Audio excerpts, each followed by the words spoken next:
माल बेच दिया, तब प्रेशर था बेचने का, पर जब रिकवरी करने जा रहे हैं तो पैसे आ नहीं रहे हैं। एक ही बहुत सिंपल सा जवाब आता है, अगले हफ्ते में आपका पेमेंट कर देंगे। पर क्या सोल्यूशन है व्यापारी के पास? एक एमएसएमई यूनिट अगर पैसा कहीं अटकता है तो किसके पास जाए? पहलवानी आप कर नहीं सकते क्योंकि बिजनेसमैन है। कोर्ट के पास जाना बहुत लेंदी प्रोसेस हो जाता है। इस प्रॉब्लम को ध्यान में रखते हुए गवर्नमेंट ने एक एजेंसी डिप्लॉय की है। सॉल्यूशन इसका आता है online dispute resolution ODR scheme. क्या है ये स्कीम, कौन एलिजिबल है और कैसे काम करती है? तो सबसे पहले समाधान नाम से पहले लॉन्च की गई थी, अब थोड़ा सा फॉर्मेट चेंज किया गया है क्योंकि उसको ऑनलाइन करना है, आने जाने के मीटिंग्स का टाइम बचना चाहिए, इसलिए नाम चेंज होके हो गया है online dispute resolution scheme. MSME में सिर्फ एम और एस मतलब micro and small enterprises he eligible होती हैं। डिस्प्यूट अगर है किसी बिल की पेमेंट को लेकर के और आपके पास वैलिड उद्यम रजिस्ट्रेशन है तो आप ये स्कीम में अप्लाई कर सकते हैं। एविडेंस देना पड़ेगा आपको, पेमेंट की डिटेल्स देनी पड़ेंगी, कितनी आई कितनी नहीं आई, कब से अटकी हुई है, और आप ऑनलाइन केस फाइल कर सकते हैं। ऑनलाइन ही इसकी हियरिंग्स होंगी। वैलिडिटी चेक करके आपको पेमेंट के लिए अवार्ड मिल सकता है। मॉनिटरिंग के लिए जो एजेंसी रखी गई है उसका नाम है MSEFC। एजेंसी के जो चेयरमैन है वो रहते हैं आपके DIC के joint director of industries JDI, और उसके अलावा इंडस्ट्री और एसोसिएशन वगैरह के रिप्रेजेंटेटिव उसके साथ में रहते हैं। हर रीजन के लिए अलग कमिटीज बनाई गई हैं और अकॉर्डिंगली वो रिकवरी के लिए काम करते हैं। हार्ड अर्न मनी है, मेहनत से कमाया हुआ पैसा है, ऐसे उधारी में डूबने दे नहीं सकते, उसके लिए ODR स्कीम। नमस्ते दोस्तों, मैं आपका मित्र CA नवीन। ऑनलाइन डिस्प्यूट रेजोल्यूशन में सिर्फ माइक्रो और स्मॉल एंटरप्राइजेज ही एलिजिबल हैं, उसके अलावा मीडियम और लार्ज एंटरप्राइजेस इसमें अप्लाई नहीं कर सकते हैं, उनको रिकवरी के लिए नॉर्मल कोर्ट ही जाना पड़ेगा। सबसे पहले माइक्रो और स्मॉल एंटरप्राइजेस कौन सी हैं ये डेफिनेशन हम समझने की कोशिश करेंगे। तो ड्यूअल कंडीशन है इसमें, एक तो आपका इन्वेस्टमेंट अमाउंट और आपका टर्नओवर। एक फर्म जिसका मशीनरी में इन्वेस्टमेंट 2.5 करोड़ रुपए तक और सालाना टर्नओवर 10 करोड़ रुपए तक है वो फर्म माइक्रो एंटरप्राइज कंसिडर होती है। जिसका 2.5 करोड़ से ज्यादा और 25 करोड़ तक के मशीनरी में इन्वेस्टमेंट है और टर्नओवर जो है वो 100 करोड़ से अंदर है, उसको हम स्मॉल एंटरप्राइजेस बोलते हैं।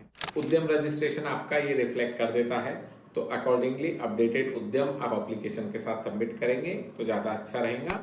प्रोसेस क्या है? तो सबसे पहले आपको ऑनलाइन MSEFC के पोर्टल पे एप्लीकेशन करना है। ऑनलाइन एप्लीकेशन होती है, बेसिक आपके बिल्स और बाकी सब जो ड्यूज पेंडिंग है उसकी डिटेल्स आप सबमिट करेंगे with proofs and GST returns, क्योंकि सब GST में टर्नओवर आना चाहिए। जिसके अगेंस्ट आप रिक्वेजिशन डाल रहे हैं, रिक्वायरमेंट डाल रहे हैं, MSEFC से उनको नोटिस जाता है, उसका अकॉर्डिंगली वो रिप्लाई देंगे। अगर रिप्लाई नहीं देते हैं तो एक बार और नोटिस भेजा जाता है। 2 बार के नोटिस के बाद में अगर वो रिस्पॉन्ड नहीं कर रहे हैं तो फिर कमिटी आगे कंटिन्यू कर सकती है, और अगर वो रिस्पॉन्ड करते हैं तो फिर आर्बिट्रेशन का काम होता है। दोनों की बात सुनी जाएंगी और सलाह दी जाएंगी कि आप दोनों आपस में जो भी आपका डिस्प्यूट है उसको रिजॉल्व कर दीजिए। अगर वहां पे भी काम नहीं होता है तो मीडिएशन या कंसिलिएशन का काम होगा, और फाइनली आर्बिट्रेशन, जिसमें जो कमिटी है वो कॉल लेती है, सही क्या गलत क्या वो समझ करके अवार्ड देते हैं। ये अवार्ड में फाइनल जो ऑर्डर आता है, आपकी जो बेसिक अमाउंट बाकी थी उसके 45वें दिन से आपको ब्याज भी मिलता है। इंटरेस्ट कितना? तो रिजर्व बैंक ऑफ इंडिया का जो रेपो रेट है, सपोज अभी 6% है, उसका 3 टाइम्स मतलब 18% पर एनम के हिसाब से उस पर इंटरेस्ट चार्ज होगा। अगर कोई पेमेंट 2 साल तक पेंडिंग रहती है, 10 लाख रुपए की अमाउंट है, तो 3,60,000 रुपए का इंटरेस्ट भी उसको पे करना है प्रिंसिपल अमाउंट के साथ में। अवार्ड काफी बेनिफिशियल है, डायरेक्ट इसके अगेंस्ट आप डिग्री ले सकते हैं। आगे अगर इसको किसी को चैलेंज करना है तो ये डायरेक्टली हाई कोर्ट में चैलेंजेबल है, पर हाई कोर्ट में भी चैलेंज करके अगले का प्रॉब्लम सॉल्व नहीं होने वाला है, क्योंकि हाई कोर्ट में चैलेंज करने के पहले उसको 75% अमाउंट कोर्ट में जमा करना है, which is a very huge amount. अगर टोटल डिस्प्यूट अमाउंट का 75% जमा ही करना है तो बेटर है कि वो केस रिजॉल्व कर लें। ऑनलाइन डिस्प्यूट रिजोल्यूशन के बेनिफिट्स क्या हैं? तो सबसे पहले फास्टर रिजोल्यूशन होता है। टाइम लगता है इनिशिएट करने को क्योंकि नया नया सिस्टम है तो, but still it is comparatively much faster as compare to your district court. Civil courts में जाकर रिकवरी करने से काफ़ी ज़्यादा अच्छा है, कॉस्ट बहुत कम है। कोर्ट्स के जैसा आपको बहुत ज़्यादा फी पे करके इसमें केस वगैरह नहीं फाइल करना है, नॉमिनल फी के साथ में आपका एप्लीकेशन फाइल हो जाता है। रिड्यूस फिजिकल विजिट्स, आपको फिजिकली जाने की जरूरत नहीं है, ऑनलाइन ही पूरा रेजोल्यूशन होगा। जो भी हियरिंग होनी है वो आपके मोबाइल पे बैठ के आप अटेंड कर सकते हैं। एक्सेसिबिलिटी बेटर है, आपको आपके केस का स्टेटस दिखता है, क्या चल रहा है क्या नहीं चल रहा है। ट्रांसपेरेंसी कंपैरेटिवली बहुत ज़्यादा है और फ्रेमवर्क जो है वो लीगली स्ट्रक्चर्ड है, बहुत ज़्यादा उसमें कोई कॉम्प्लिकेशन नहीं है।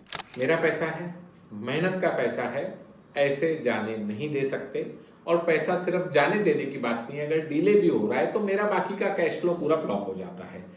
बिजनेस स्मूथली चलने के लिए जो माल लिया था उसका पेमेंट करना और जो माल बेचा था उसका पेमेंट टाइम से आ जाए, दोनों भी चीजें बहुत जरूरी है। इसके लिए ODR scheme micro small enterprises इसका पूरा पूरा फायदा ले सकते हैं और लेना भी चाहिए, क्योंकि आपका बिजनेस स्मूथ चले इसके लिए गवर्नमेंट की स्कीम है। ऐसे और स्मार्ट फाइनेंस टैक्स टिप्स के लिए जुड़े रहिए। नमस्ते फिनटेक्स के साथ।